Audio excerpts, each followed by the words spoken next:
Bismillahirrahmanirrahim. Assalamualaikum warahmatullahi wabarakatuh. Alhamdulillah wassalatu wassalamu ala Rasulillah wa ala alihi wa sahbihi wa mawalah. Hadis Arba'in Nawawiyah nomor 2. Kita ambilkan dari kitab Al-Wafi fi Syarhil Arba'in An-Nawawiyah. Bismillahirrahmanirrahim. Hadis kedua ini topiknya mengenai al-Islam wal iman wal ihsan. Qala an Umar radhiyallahu anhu aidan. Hadis ini masih dari Umar bin Khattab radhiyallahu anhu juga. Qala, dia berkata, bainama nahnu julusun inda Rasulillahi sallallahu alaihi wasallam. Ketika kami sedang duduk di sisi Rasulullah sallallahu alaihi wasallam, dzata yaumin.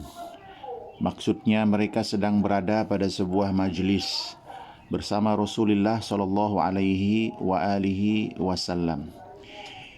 Idh tola'ah, jadi ini majlis ilmu ya, majlis ilmunya Nabi sallallahu alaihi wasallam.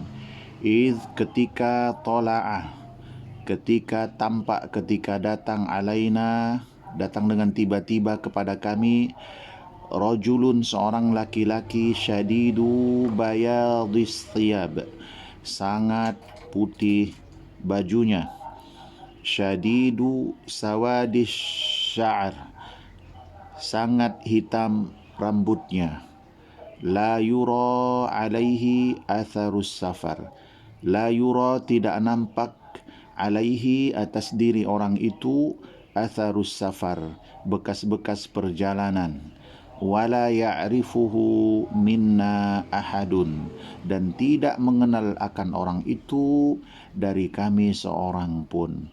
Nah, di sini yang akan ditunjukkan adalah keanehan. Ada seseorang laki-laki yang datang ke majelis Nabi Shallallahu Alaihi Wasallam dan para sahabat. Laki-laki itu yang pertama bajunya sangat putih, rambutnya sangat hitam rapi, tidak nampak bekas perjalanan. Artinya apa? Artinya dia bukan musafir, orang dekat. Sebab kalau orang musafir pasti bajunya tidak akan putih bersih, rambutnya tak akan hitam, tapi acak-acakan karena athar atau pengaruh perjalanan.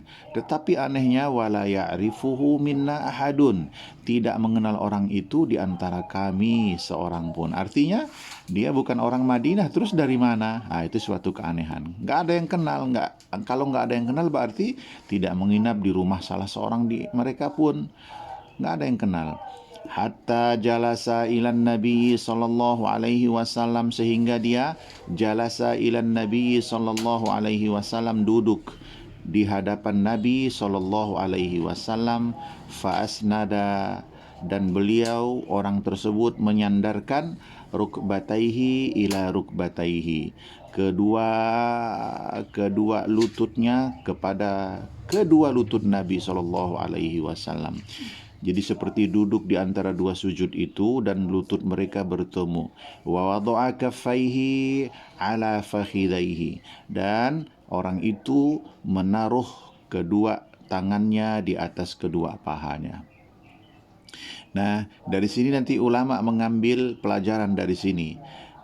Ya, sebab ini hadis Nabi Shallallahu Alaihi Wasallam.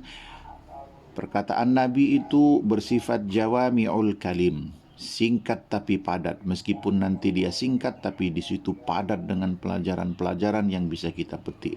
Seperti ini, para ulama hadis memetik pelajaran bahwa kalau kita akan menghadiri majlis, contohlah laki-laki ini.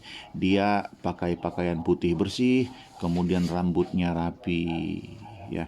Kemudian cara dia duduk dengan sopan menghadap kepada sang guru, yaitu kepada Nabi Shallallahu Alaihi Wasallam, ya. Nah, waqala, ketika dia sudah menghadap Nabi, berkata laki-laki itu, ya Muhammad, wahai Muhammad, akhbirni, tolong kasih tahu aku, beri kabar aku anil Islam, tentang Islam. Faqala Rasulullah sallallahu alaihi wasallam, maka Nabi menjawab, Al-Islamu an tashhada an la ilaha illallah wa anna Muhammadar Rasulullah. Islam itu adalah engkau bersaksi bahwa tidak ada Tuhan selain Allah dan bahwa Muhammad adalah Rasulullah. Wa tuqimas shalah, dan engkau mendirikan salat. Wa tu'tiyaz zakah, dan engkau menunaikan zakat. Wa tasuma Ramadan, dan engkau berpuasa bulan Ramadan. Wa tahujjal baita, dan engkau berhaji ke Baitullah. In istata'ta ilaihi sabila, ada syarat jika engkau mampu menanggung perjalanannya, ya berupa bekal, berupa yang buat ditinggal, nafkah yang ditinggalkan di rumah dan sebagainya. Qala, maka setelah Nabi menjawab, berkata laki-laki tadi, shadaqta, engkau benar. Nah, di sini timbul keanehan lagi. Maka fa'ajibna, kami takjub, kata Umar, lahu, kepada laki-laki tadi. Kami merasa heran kepada laki-laki tadi. Yas'aluhu wa yusaddiquhu, dia yang bertanya, kapan dijawab dia benarkan. Kalau orang bertanya mestinya ketika dijawab dia bilang, ya saya mengerti, na'am, fahimtu. Tapi ini tidak, dia mengatakan, benar engkau. Nah, jadi seperti orang mengetes ya. Qala, lalu dia berkata lagi laki-laki tadi, fa akhbirni anil iman, tolong kasih tahu aku mengenai apa itu iman. Qala, bersabda Nabi, an tu'mina billah, engkau beriman kepada Allah, wa malaikatihi, dan malaikat-malaikatnya, wa kutubihi, dan kitab-kitabnya, wa rusulihi, dan rasul-rasulnya, wal yaumal akhir, dan kepada hari akhir. Wa tu'mina bil qadari khairihi wa syarrihi, dan engkau beriman dengan qadar, artinya takdir, khairihi wa syarrihi, baik buruknya itu dari Allah. Qala, berkata lagi laki-laki tadi, shadaqta, benar engkau. Qala, lalu dia berkata, fa akhbirni anil ihsan, kasih tahu aku mengenai apa itu ihsan. Qala, bersabda Nabi SAW, an ta'budallaha ka'annaka tarahu. Ihsan itu adalah kau menyembah Allah seakan-akan engkau melihatnya. Fa illam takun tarahu, maka jika engkau tidak bisa melihatnya, fa innahu yarauka, ketahuilah bahwasanya Allah melihat engkau. Qala, berkata lagi laki-laki tadi, fa akhbirni anis sa'ah, kasih tahu aku mengenai as-sa'ah. Apa itu sa'ah? Kiamat. Anis sa'ah maksudnya kasih tahu aku kapan kiamat terjadi. Qala, maka bersabda Nabi, mal mas'ul, tidaklah yang ditanya, yakni aku ini, kata Nabi, anha, mengenai kapan kiamat, bi'a'lama, lebih mengetahui minas sa'il, daripada si penanya. Enggak tahu, kata Nabi, kapan. Qala, maka bertanya lagi laki-laki itu, berkata lagi, fa akhbirni an amaratiha, kasih tahu aku mengenai ciri-ciri kiamat. Qala, maka bersabda Nabi, antalidal amatu rabbataha, bahwasanya ketika itu para budak melahirkan majikannya. Bagaimana ini maksudnya?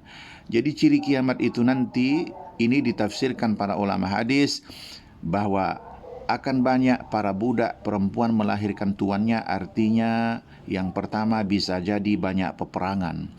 Akan banyak peperangan, maka banyak terjadi perbudakan. Sebab nanti orang-orang yang menjadi tawanan perang, kalau di pihak sebelah memperbudak, maka orang-orang mereka juga diperbudak, maka akan banyak budak maksudnya. Yang kedua, akan terjadi kedurhakaan, banyak anak durhaka menjelang kiamat itu. Ini dia maksudnya, antalidal amatu rabbataha, akan banyak para budak perempuan melahirkan tuannya. Artinya apa? Anak-anak memperlakukan ibunya, ayahnya seperti budaknya. Ya, mereka durhaka, disuruh-suruh orang tuanya dan sebagainya, dimarahi, sehingga posisi orang tua, ayah dan ibu terhadap anak seperti posisi budak. Itu maknanya. Wa antarul hufatal urata al-alata, dan menjelang kiamat nanti kau akan melihat orang-orang yang al-hufah, orang-orang yang enggak pernah pakai alas kaki, al-urah, dan tidak pakai baju, al-alah, mereka itu orang fakir, tapi ketika menjelang kiamat ri'a asyai, mereka juga adalah para penggembala-penggembala kambing, tapi menjelang hari kiamat yatatawaluna fil bunyan, mereka itu yatatawaluna, berlomba-lomba membuat bangunan-bangunan yang tinggi. Nah, kita sudah lihat sekarang kan banyak bangunan-bangunan tinggi. Negeri-negeri Arab itu dahulu tidak diperhatikan, tapi setelah ditemukannya minyak bumi, ya petrodolar, nah mereka menjadi orang-orang yang kaya raya. Ya, bangunan sampai 1 kilometer sekarang tingginya lebih mungkin. Thumman tolako, setelah itu maka intolako, pergilah laki-laki itu dari majelis itu. Falabistu malian, kemudian kata Umar perawi hadis ini, falabistu malian, dan aku menunggu beberapa waktu.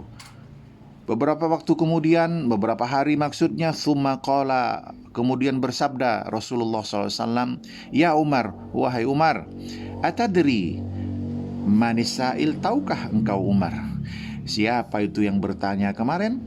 Qultu, jawab Umar, Allah wa rasuluhu a'lam, Allah dan Rasulnya yang lebih tahu. Qala, sabda Nabi, fa innahu Jibril, sesungguhnya laki-laki itu adalah Jibril, atakum yu'allimukum dinakum. Jibril, dia datang kepada kalian, mengajari kalian mengenai agama kalian. Rawahu Muslim, riwayat Muslim. Nah, di sini perhatikan pelajaran yang diambil oleh para ulama. Kira-kira dari hadis tadi kalau kita lihat siapa yang ngajar? Ya, Rasulullah SAW. Laki-laki tadi yaitu Jibril, dia hanya bertanya saja. Nanya apa itu Islam, apa itu iman, apa itu ihsan. Yang jawab Nabi. Jadi kalau mau kita pakai logika, artinya yang ngajar itu Nabi, bukan Jibril. Tapi apa kata Nabi? Laki-laki itu adalah Jibril, mendatangi kalian, mengajar kalian mengenai agama kalian. Nah, tapi Jibril dibilang yang ngajar, hanya modal bertanya. Maka kata para ulama dalam sebuah majelis, ya, kalau kita bertanya, meskipun kita sudah tahu jawabannya, tapi kita bertanya, maksud kita supaya orang-orang yang belum tahu mengerti dengan penjelasan ustadznya, maka itu dihitung pahalanya sama dengan ustadz yang mengajar. Padahal kita sudah bertanya, misalnya dalam sebuah majelis menjelaskan mengenai fikih mengenai wudu. Nah, ada yang bertanya, kata ustadznya, tidak ada yang bertanya. Lalu kita bertanya, kita sudah tahu misalnya jawabannya. Ya Ustadz, bagaimana hukumnya kalau misalnya orang berwudu ada bagian dari kakinya yang tidak terbasuh? Lalu dijawab sama Ustadz, dan orang-orang pun menjadi paham. Gara-gara kita bertanya, maka kita dihitung dapat pahala seperti orang yang bertanya. Kemudian ada beberapa pelajaran yang bisa kita petik dari hadis tadi. Beberapa pelajaran sudah kita jelaskan di pertama tadi. Kemudian adalah mengenai Islam dan iman. Dalam hadis tadi ada Islam, ada iman. Di sini yang penting kita pelajari, wala ibrata bi imanin duna islamin. Enggak dianggap itu iman tanpa keislaman. Ya, kamala ibrata bi Islam duna iman, sebagaimana enggak dianggap Islammu kalau enggak pakai iman. Li'annahuma mutalaziman, karena dua hal itu, iman dan Islam, mutalaziman, kait mengait. Fala budda minal iman bil qalbi wal amali bil a'dha, maka haruslah qalbu kita beriman dan a'dha kita, badan kita, anggota-anggota badan kita mengamalkan keislaman kita. Ya. Baik. Lalu pelajaran berikutnya yang bisa kita ambil adalah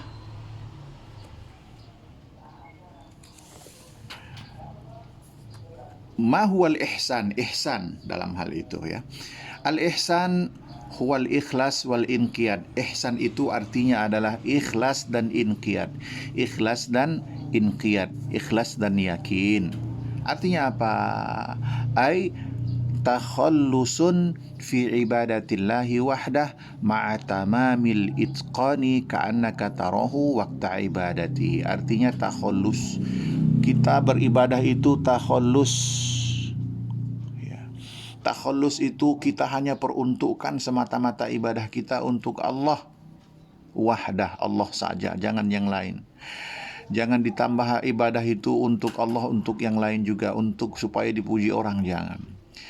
Ditambah tamamul itqan, sempurnanya keyakinan kita, sampai-sampai ka'annaka, seolah-olah engkau ketika ibadah itu tarohu, seolah-olah engkau melihat Allah waktu ibadatihi, ketika engkau menyembahnya. Nah, nanti ihsan itu dibagi-bagi ya. Yang pertama ada ihsan yang hukumnya wajib, yaitu batas minimal ihsan, dia wajib dalam ibadah itu, ihsan itu wajib. Yang apa?